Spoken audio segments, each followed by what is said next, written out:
রাজশাহীতে জাতীয় পার্টি বা আওয়ামী লীগের দোসর বা আওয়ামী লীগের সহযোগী কারো প্রতীক বরাদ্দ দেওয়া হবে না। আর যদি প্রতীক বরাদ্দ দেওয়া হয়, রাজশাহীতে কোনো জাতীয় নির্বাচন হবে না, হতে দেওয়া হবে না ইনশাআল্লাহ। আসলে আমরা কোনো আইনের বাইরে কোনো কাজ করছি না।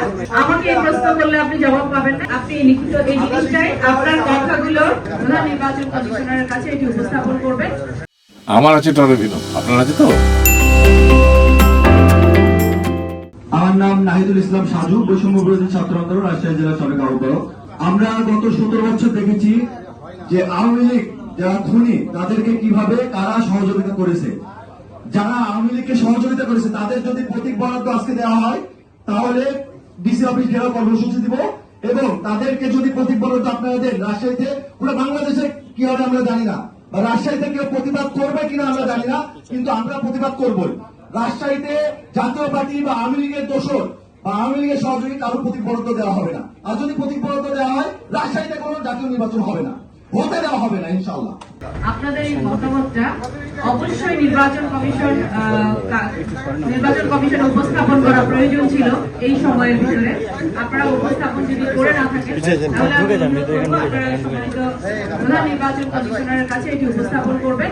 আর এই ধরনের কাজ এখানে আসলে আমরা কোনো আইনের বাইরে কোনো কাজ করছি না, আমরা আইনের বাইরে কোনো কাজ করবো না। এবং আমি জানি এতদিন ধরে আমরা রাজশাহীতে আছি, রাজশাহীবাসী, রাজশাহীর জনগণকে এই ক্রেডিটটা আমরা দিতে পারি যে তারা সমস্ত আইনের পক্ষে কাজ করে এবং আমাদেরকে সর্বতভাবে সহযোগিতা করেছে। আমাদের এখানে বাংলাদেশ সেনাবাহিনী প্রতিনিধি আছেন, বাংলাদেশ পুলিশ সুপার মহোদয় আছেন এবং অন্যান্য গোয়েন্দা সংস্থা আছেন।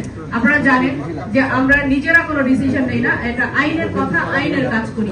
তো আপনাদের যদি কোনো বলার কিছু থাকে অবশ্যই সেটা বলবেন, এবং সেটা প্রপারলি বলবেন। আপনাদের লিখিতও বলতে পারেন, নির্বাচন কমিশনকে আমরা সেটা পাঠিয়ে দেব। এটা নিয়ে আসলে আমার কাছে মনে হয় রাজশাহীবাসীকে আমরা ক্রেডিট দেই। আমরা যারা বাইরে থেকে কাজ করতে আসি, সেবা দিতে আসি, রাজশাহীবাসীকে আমরা বলি যে আমরা কতটুকু এফিশিয়েন্ট জানি না, তবে রাজশাহীর লোকজন খুবই ভালো এবং ওনারা সহায়তা করছেন সর্বতভাবে। তো আপনাকে আমি এই বিষয়ে এই মুহূর্তে আপনাকে আমি কোনো সিদ্ধান্ত দিব না। ইসি থেকে সিদ্ধান্ত আসলে সেটি আমরা জানাবো, এবং আপনার যদি কিছু বলার থাকে দয়া করে আমাকে একটা কাগজে লিখে দিবেন, আমরা ইসি কে আজকে এখনই ফরওয়ার্ড করবো।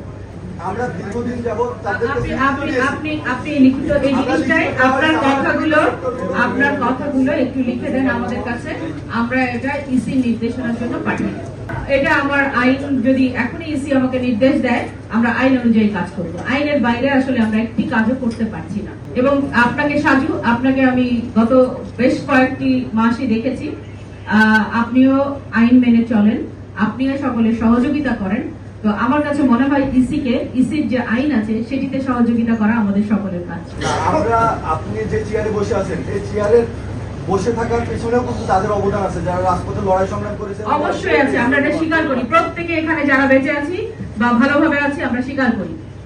তাহলে কেন আপনাদের আওয়ামী লীগের আমাকে এই প্রশ্ন করলে আপনি জবাব পাবেন না। ইসিতে আমি আপনার প্রশ্নটা পাঠিয়ে দিব জবাবের জন্য।